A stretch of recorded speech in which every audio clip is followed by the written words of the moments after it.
Hello dear aspirants, welcome to CCH.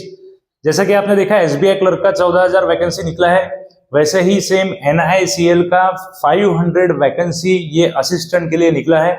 आप देख सकते हैं कि 16 दिसंबर 2024 को इसका रिलीज डेट था जब इसने वैकेंसी डिक्लेयर किया।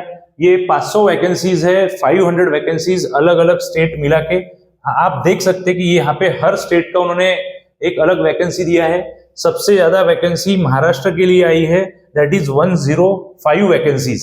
ओके, तो आप देख सकते हैं महाराष्ट्र के लिए 105 है, मध्य प्रदेश के लिए 40 वैकेंसीज है, 50 वैकेंसीज ये कर्नाटका के लिए है। तो अपने स्टेट के हिसाब से इसका वैकेंसी आप देख सकते हैं। Total number of vacancy is 500।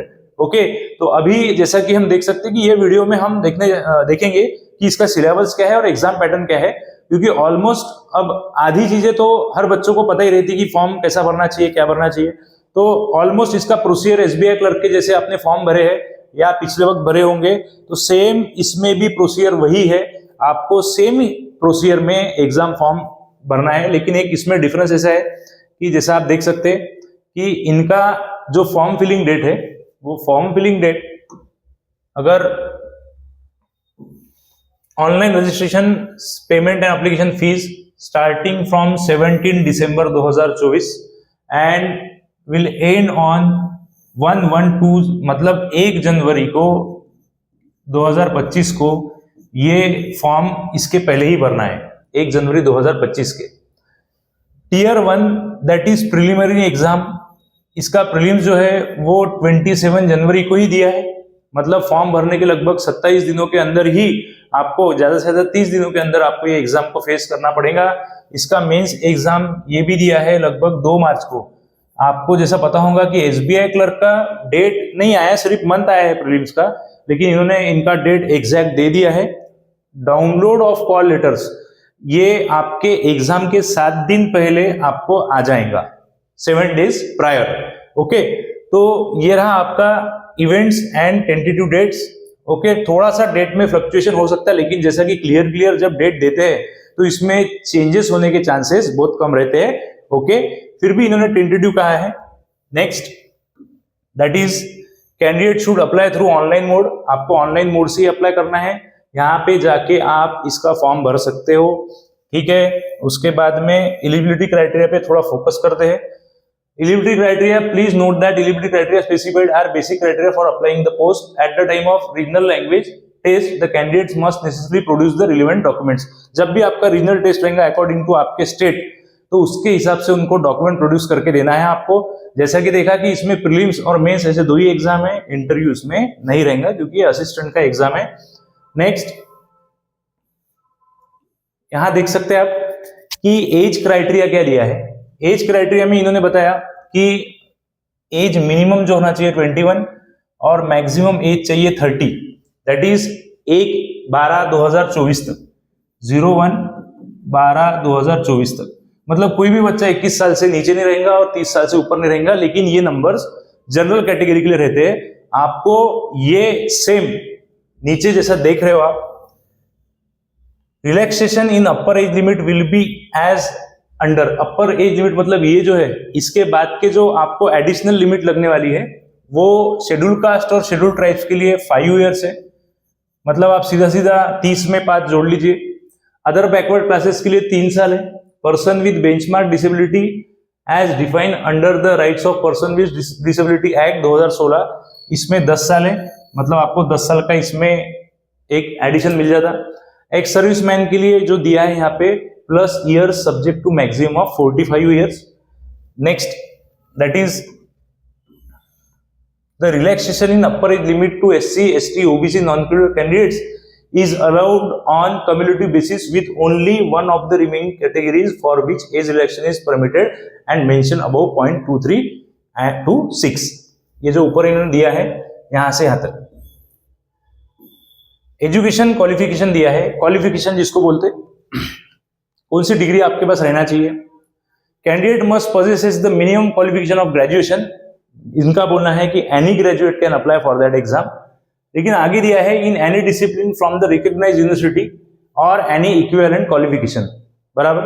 तो जो भी अपना ग्रेजुएशन के बराबरी का भी डिग्री चलेगा जो आपका वैलिड और ऑथोराइज माना जाता, by the central government, such as central government के कुछ कुछ ऐसे डिग्री रहते हैं जो वहां से मिलते हैं। The candidate should have passed in English as one of the subject at SSC और एचएससी। ग्रेजुएट लेवल में, 10th लेवल में और 12th लेवल में आपको इंग्लिश में पास होना जरूरी है, मतलब आपका इंग्लिश सब्जेक्ट होना भी जरूरी है, ऐसा उनका मानना है। Knowledge of reading, writing, speaking of the regional language, जहां भी जो भी स्टेट के लिए आप अप्लाई कर रहे हो वो स्टेट के लिए आपका वहां का रीजनल लैंग्वेज आपको आना चाहिए। महाराष्ट्र में जैसा मराठी आना चाहिए, मध्य प्रदेश में आपको हिंदी आना चाहिए, तो ये उन्होंने कंपल्सन दिया है। ओके, इसेंशियल है यहाँ पे। नोट, कैंडिडेट्स जो भी बोल्ड चीजें दी है वो डिस्कस करेंगे तो बेटर रहेगा। Note, candidates are advise to satisfy themselves before they apply that fulfil the requirement as to age. यानी इन्होंने बोला है कि आप एक बार फॉर्म भरने के पहले सब कुछ चीजें खुद की क्लियर कर लो कि आपका एज, आपका क्वालिफिकेशन और सब कुछ चीजें उसमें फिट बैठ रही है या नहीं बैठ रही है। नेक्स्ट थिंग इज, जैसा कि आपने देखा कि आपको फोटो और सिग्नेचर, लेफ्ट हैंड थंब और डिक्लेरेशन भी इसमें सेम जैसे एसबीआई क्लर्क में आपने किया था, यहां भी आपको वही सेम चीज करना पड़ेगी। तो वही अपन अभी डिस्कस करेंगे, देखेंगे कहां पे है। हाँ, उससे पहले सिलेक्शन प्रोसीजर पे ध्यान देते हैं क्योंकि सिलेक्शन प्रोसीजर सबसे इंपॉर्टेंट है। Selection process will consist of online test that is preliminary exam and mains exam. Prelims और मेंस में ये एग्जाम होने वाला है, ये तो आपको अच्छे से पता होगा। NICL असिस्टेंट का एग्जाम प्रीलिम्स और मेंस में ही होने वाला है, जो 500 वैकेंसी इन्होंने निकाला है। प्रीलिम्स एग्जाम में उन्होंने जो टेस्ट दिया है वो टोटल 100 मार्क का दिया है। ओके, वो 100 मार्क का डिवीजन ऐसा है, test of English language 30 question 30 mark के लिए आएंगे, आपको 20 मिनट्स मिलेंगे, that is time is separated, 20 minute आपको अलग से मिला है। ओके, तो जैसा कि आप देख सकते हैं कि आप अगर इंग्लिश को 15 मिनट में भी सॉल्व करके रख दोगे तो आपको 5 मिनट कोई सेक्शन पे नहीं जाते आएगा, that is called as separate time, sectional time. Same reasoning का क्वेश्चन अगर आपका 35 में से 35 क्वेश्चंस आपको आ जाता है बिफोर टाइम, या फिर उसको जैसा बोल सकते हैं कि आप 18 मिनट में ये सॉल्व कर दोगे तो आपको 2 मिनट बैठना ही पड़ेगा, मतलब आपका पूरा क्वेश्चन सॉल्व होता है तो बैठना पड़ेगा। वैसा अदरवाइज 20 मिनट्स ये आपको 35 क्वेश्चन सॉल्व करने के लिए ऑलमोस्ट स्टूडेंट्स को लगते ही है। Numerical ability that will be called as quant 35 and 20 minutes. English Hindi जैसे कि बताया, इंग्लिश जो सब्जेक्ट है वो इंग्लिश मीडियम में ही पूछा जाएगा, बाकी जो अदर जो 2 है वो इंग्लिश हिंदी ऐसे 2 मीडियम में एग्जाम कंडक्ट की जाएंगी। ओके, तो आपने जैसा देखा होगा एसबीआई क्लर्क में ये मीडियम जो है इसके हिसाब से चेंज हो रहा है, लेकिन यहाँ पे इंग्लिश हिंदी 2 ही कंपलसरी मीडियम में एग्जाम कंडक्ट हो रहा। ये सबसे इंपॉर्टेंट चीज यहाँ पे जो आपको देखने की है हर स्टेट के स्टूडेंट को, कि इंग्लिश और हिंदी में ही पेपर होने वाला है। समझ में आया? Next thing is candidates will have to qualify in each test. ये सबसे इंपॉर्टेंट चीज है जो आपको बता रहा हूं आप अभी। कैंडिडेट्स विल हैव टू, क्योंकि देखो आपको ये वीडियो पूरा देखना है, छोटी छोटी बात से भी फॉर्म रिजेक्ट हो सकते हैं, आप कभी कभी गलतियां कर लेते हैं, बहुत अच्छे से प्रिपरेशन हो जाता है पूरे सब्जेक्ट्स का, लेकिन फिर भी स्टूडेंट्स कहीं ना कहीं ये छोटी छोटी मिस्टेक करके फॉर्म को गलत कर देते हैं। इसलिए अच्छे से आप फॉर्म को फिलअप करना और अच्छे से वीडियो देखना। जो भी पॉइंट मैं डिस्कस कर रहा है डेफिनेटली मैं इंपॉर्टेंट पॉइंट ही डिस्कस कर रहा हूं जो फॉर्म के लिए जरूरी रहते। Candidates will have to qualify in each test by securing passing marks to be decided by the company, जिसको बोलते हैं सेक्शनल कट ऑफ। तो डेफिनेटली सेक्शनल कट ऑफ वो डिसाइड करेंगी NICL कंपनी, उसके हिसाब से आपको जो भी सेक्शनल कट ऑफ रहेगा उसके ऊपर ही मार्क निकालना पड़ेंगे, तो ही आप एलिजिबल रहेंगे। मतलब अगर आपको सिंपल सी चीज है, आप यहाँ पे इंग्लिश में 30 में से 22 मार्क निकालते हो और क्वांट में आपको 35 में से फॉर एग्जांपल 5 मार्क मिलते हैं और इनका सेक्शनल कट ऑफ 7 है, तो आपको सेक्शनल कट ऑफ 7 है और आपको 5 ही मार्क मिले और बाकी 2 सब्जेक्ट में बहुत ज्यादा मार्क्स है, तो आपका स्कोर टोटल इनवैलिड हो जाएगा, भले ही आप ओवरऑल कट ऑफ के ऊपर क्यों ना हो। समझ में आया? तो ये सबसे इंपॉर्टेंट चीज है कि आपको यहाँ पे हर सेक्शन का कट ऑफ क्लियर करना पड़ेगा। तीनों भी सेक्शन के कट ऑफ क्लियर करने के बाद आपका ओवरऑल कट ऑफ भी गिना जाएगा और वो भी उसका ऊपर चाहिए।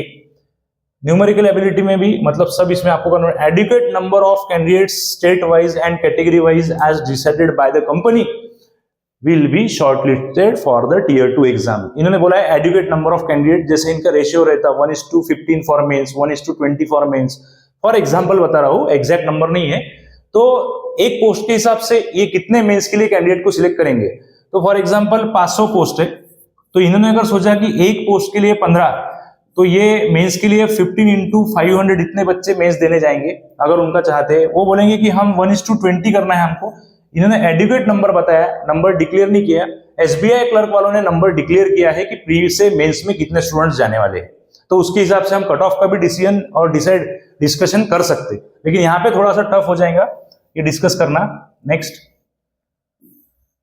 मेंस के बारे में देखो थोड़ा सा, बैंक मेंस का और इसका बैंक मेंस और एनआईसीएल का मेंस में थोड़ा सा डिफरेंस रहता 20 to 25% का। वो डिफरेंस में डायरेक्ट की बात करता हूं, कौन सा है वो डिफरेंस है, टेस्ट ऑफ जनरल अवेयरनेस, बराबर। तो टेस्ट ऑफ जनरल अवेयरनेस का जो डिफरेंस है, डेफिनेटली यहाँ पे जनरल अवेयरनेस ये एनआईसीएल के पास्ट हिस्ट्री से पूछा जाएगा। एनआईसीएल की पास्ट हिस्ट्री या एनआईसीएल से जुड़े हुए ऑर्गेनाइजेशंस का पूछा जाएगा। मतलब इसमें जितने भी क्वेश्चंस आएंगे बैंकिंग अवेयरनेस के ना आते हुए थोड़े से हटके आएंगे, that will be question from the past history of NICL और current history of current situation of NICL और current terms of NICL. Test of English language 40 questions 50 marks के लिए है, इसके लिए आपको मिल रहा है 30 minute, that is sectional time. Test of reasoning 40 number of question 50 mark 30 minutes के लिए, ये भी मिल रहा है आपको। मतलब 30 मिनट में आपको 40 क्वेश्चन सॉल्व करना है। एक क्वेश्चन यहाँ पे लगभग 1.25 मार्क्स का बन रहा है, 1.25 मार्क्स का। कौन से सब्जेक्ट के लिए? इंग्लिश के लिए, रीजनिंग के लिए और कॉन के लिए। नेक्स्ट, कंप्यूटर नॉलेज के यहाँ ज्यादा क्वेश्चन आते हैं 40, जो ये एसबीआई क्लर्क के मेंस में क्वेश्चन रीजनिंग के साथ कंप्यूटर नॉलेज बताया है। तो यहाँ पे ये कंप्यूटर नॉलेज का अलग से 40 क्वेश्चन का पूरा के पूरा सेट आपको 50 मार्क के लिए 15 मिनट में ही सॉल्व करके देना है। तो प्रोबेबली मैं यहाँ से ही आपको एक डिसाइड कर देता कि इसमें बहुत सारे स्टूडेंट 25 to 27 क्वेश्चन को ही मार्क करते हैं ऑलवेज, क्योंकि इससे ज्यादा 15 मिनट में मार्क करना क्वाइट इम्पॉसिबल, थोड़ा सा इम्पॉसिबल हो जाता है। कभी कभी कर भी देते हैं, अच्छा नॉलेज पढ़ा होगा आपने और बाय चांस क्वेश्चन भी शॉर्ट आए होंगे जिसमें पढ़ने में ज्यादा टाइम नहीं लग रहा हो, तो ये क्वेश्चंस भी आप 30-40 तक स्टूडेंट्स कर लेते हैं। Test of general knowledge 40 question 50 mark के लिए, तो सभी क्वेश्चन मतलब आपके यहाँ पे देख रहे हैं कि 1.25 मार्क्स के हैं। तो ये नंबर ऑफ क्वेश्चन 200 हो गए और इसका टोटल हो गया 250। ये 250 मार्क का आपका मेंस रहने वाला है और इसका नंबर ऑफ आवर्स है 120। तो बस फर्क इतना है कि जितने भी बच्चे एसबीआई क्लर्क का प्रिपरेशन कर रहे हैं वो एनआईसीएल का फॉर्म 100% भर दो। एनआईसीएल के फॉर्म में पूरा के पूरा आप 100% फॉर्म फिलअप कर दो, क्योंकि उसका रीजन है आपका एसबीआई क्लर्क के साथ जो प्रिपरेशन हो रहा है वो सेम प्रिपरेशन प्रीलिम्स के लिए एनआईसीएल के लिए भी यूज होगा। थोड़ा बहुत फ्लक्चुएशन आएंगे 5 to 10%, वो मैटर नहीं करते। अगर आपका स्टडी अच्छा हुआ है तो आप वो 5 to 10% दोनों भी एग्जाम में अल्टरनेटली मैनेज कर सकते हो। दोनों भी फॉर्म सब स्टूडेंट्स ने फिलअप करना चाहिए, ये मेरा मानना है। क्योंकि हाँ, मेंस की बात रही तो मेंस का थोड़ा स्टडी एनआईसीएल का अलग करना पड़ेगा और बैंकिंग अवेयरनेस का और जनरल अवेयरनेस का उधर अलग करना पड़ेगा। करंट अफेयर तो सबको ही करना है। करंट अफेयर का जब पार्ट आता है तो बैंकिंग सेक्टर बोलो या इंश्योरेंस सेक्टर बोलो, करंट अफेयर तो पूछना ही पूछना है, बराबर। तो वो तो आपको करना ही है। Each candidate will be required to obtain a minimum total score as decided by the company in main examination. Candidate qualified online main exam will be shortlisted and called for the regional test. जैसा कि ऊपर मैंने discuss किया था थोड़ी देर पहले कि regional test के बारे में कुछ डिस्कशन था कि वहां पे डॉक्यूमेंट वेरिफिकेशन भी होगा ऐसा। तो आपका candidates qualifying the online main examination will be shortlisted and called for the regional test before final selection. Final selection के पहले एक रीजनल टेस्ट होगा, लैंग्वेज टेस्ट।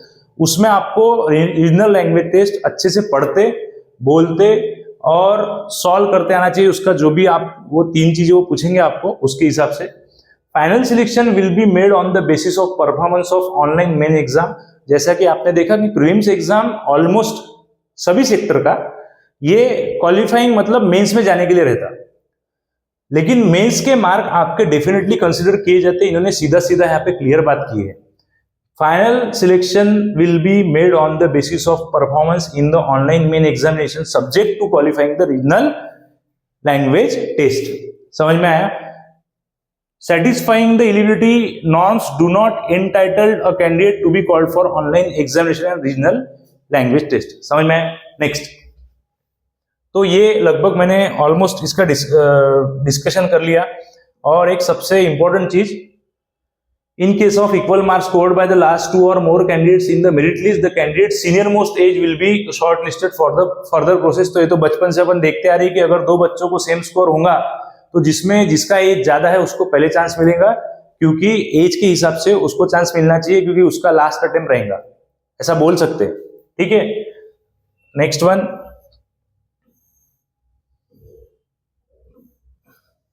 तो जैसा आपने बोला कि एग्जाम जाने के वक्त आपका ओरिजिनल आइडेंटिटी प्रूफ साथ में रखना चाहिए। जो फॉर्म भरते वक्त आपको पूछते हो कि आप कौन सा डॉक्यूमेंट ले जाने वाले हो, तो जो भी डॉक्यूमेंट का आप नाम वहां डालोगे वो साथ में ओरिजिनल और उसका जेरोक्स एग्जाम सेंटर पे ले जाना कंपलसरी है। और 2 पासपोर्ट फोटो आपके साथ रखना जो आप एग्जाम फॉर्म में अटैच किए हो वो वाले। रीजनल लैंग्वेज टेस्ट के बारे में बता था, candidate shortlisted in the online main examination will subsequently be called for the regional language test. Mains जो पास करेगा वो रीजनल टेस्ट के लिए जाएगा। Test to be conducted by the company at the select centre. जो भी centre आपने select किया है फॉर्म भरते वक्त, वो सेंटर पे रीजनल लैंग्वेज टेस्ट होगा। Next, the regional language test will be of the qualifying nature only. ये सिर्फ क्वालिफाइंग नेचर का रहेगा। मेंस के बाद पास होने के लिए no score will be allotted for the same. Okay, document का लिस्ट दिया है, एक बार आप इसको ओवरलुक कर सकते हैं या स्क्रीनशॉट निकाल सकते हैं। एसबीआई क्लर्क का जो कल वीडियो निकाला था उसके हिसाब से काफी एनरोलमेंट ऑनलाइन क्लासेस में आ चुके हैं, ऑफलाइन में भी बच्चों ने ज्वाइन कर लिया है। तो सेम जो प्रिपरेशन एसबीआई क्लर्क के लिए कर रहे हैं वो सेम प्रिपरेशन आपको एनआईसीएल के लिए करना है। हमने जो कॉम्बो पैक दिया है बैंकिंग के स्टूडेंट्स को, उसमें 980 टेस्ट है और 980 टेस्ट यहां से 1 साल वैलिड रहने वाला है। मतलब आपको आईबीपीएस पीओ आने वाली exam, IBPS clerk, RB PO, RB clerk, SEBI, RBI grade, NICL और एसबीआई क्लर्क पीओ, इन सब का आपको उसमें ही प्रिपरेशन करना है। मोर देन इनफ टेस्ट है। अगर आपने एक टेस्ट भी रोज दिया तो मैं बच्चों को बताता हूँ कि आप रोज एक टेस्ट दिया तो भी आपको बहुत ज्यादा टाइम तक वो टेस्ट का पोर्टल पुरने वाला है। Next, application fees for SC, ST, ex serviceman, इनको 100 रुपीज है। इनके सिवा जितना भी कैटेगरी है उनको इसका fees 850, 850। Okay, got it. How to apply, detail guidelines procedure for application registration, बाद में payment of the fees. Next, scan and upload the photograph, signature, left hand thumb impression and hand written declaration। hand written declaration almost same ही रहेगा, लेकिन थोड़ा बहुत भी उसमें word में चेंजेस आए तो आपको चेक कर लेना चाहिए। मैं अभी बताने वाला हूँ, आप स्क्रीनशॉट ले सकते। Important points to be noted before the registration. आपका जो फोटोग्राफ है वो 4.5 सेंटीमीटर टू 3.5 सेंटीमीटर रहना चाहिए। Signature on white paper with black ink होना चाहिए, ब्लैक इंक। और left hand thumb impression on white paper with black और ब्लू इंक। आपके पास स्टैम्प पेपर का जो इंक रहता है स्टैम्प पैड का, वो स्टैम्प पैड के इंक से आपका left hand thumb impression blue और ब्लैक इंक से व्हाइट पेज पे देखकर उसका फोटो अपलोड करना चाहिए। वो अभी साइज और उसके डायमेंशन में डिस्कस करूंगा। हैंड रिटन डिक्लेरेशन सिर्फ और सिर्फ ब्लैक इंक से ही चाहिए, ब्लैक पेन से ही चाहिए। सिग्नेचर कैपिटल लेटर्स में नहीं चाहिए। ये रहा आपका हैंड रिटन डिक्लेरेशन। सेम नहीं है, थोड़ा सा अलग है। एसबीआई क्लर्क का थोड़ा अलग था और ये अलग है। योर नेम यहां लिखना चाहिए, नेम ऑफ द कैंडिडेट लिखने की जरूरत नहीं क्योंकि ऑलरेडी यहाँ पे आप नाम लिखने वाले हो। hereby declare that all the information submitted by me in the application form is correct, true and valid. I will present the supporting documents as and when required. Got it? तो ये रहा पूरा के पूरा NICL का detail procedure. Application procedure आप देख सकते, इसका स्क्रीनशॉट निकालो। जब तक फाइनल सबमिट नहीं आता तब तक फॉर्म आपका सबमिट नहीं होता, ये समझ जाना चाहिए। बहुत सारे स्टूडेंट सेव नेक्स्ट या फिर कहीं तो भी बीच में रुक जाते और उनको लगता है कि ये फॉर्म भर दिए। इन्होंने क्लियर बोला है, जब तक आपका click on the payment tab and proceed for the payment, click on the submit button सबसे लास्ट प्रोसीजर है, that is your payment method. तो आपका पेमेंट होता है तो समझ जाना चाहिए कि आपका फॉर्म कंप्लीट हो गया। तो all the best to you. जो भी एसबीआई क्लर्क के लिए प्रिपरेशन कर रहे हैं वो NICL का फॉर्म जरूर फॉर्म फिलअप कीजिए, प्रिपरेशन आज से ही स्टार्ट कीजिए। एग्जाम को ज्यादा दिन नहीं है, 40 to 50 डेज है, लेकिन मैं ये बोलता कि ये कम दिन भी नहीं है। अगर आप आपका डे और नाइट का प्रिपरेशन मिक्स करके, दिन और रात मिक्स करके प्रिपेयर करते हो तो आपका डेफिनेटली प्रीलिम्स एग्जाम क्रैक होगा। और NICL एग्जाम देने का फायदा ये है कि जिन लोगों का SBI क्लर्क है उसके 15-20 दिनों बाद या 1 महीने बाद तो उनको अच्छा खासा एक्सपीरियंस आ जाएगा। अगर वो फेल भी होते हैं तो वो डेफिनेटली SBI क्लर्क के लिए अच्छा फिर से प्रिपेयर कर सकते हैं और फिर से बाउंस बैक कर सकते हैं। Thank you very much. जितना ज्यादा आप हो सके वीडियो को शेयर कीजिए। ये पूरा के पूरा जो डिटेल है ये मैंने आपको शेयर किया। ये पूरा रीजनिंग, क्वांट, इंग्लिश ये सब्जेक्ट के ऊपर बेस पूरा एग्जाम है। SBI क्लर्क भी मेंस में इसमें थोड़ा सा सिलेबस चेंज होगा और SBI क्लर्क के मेंस में अलग रहेगा। थोड़ा सा 20% का फर्क है, ज्यादा फर्क नहीं है। All the best to you. Thank you very much.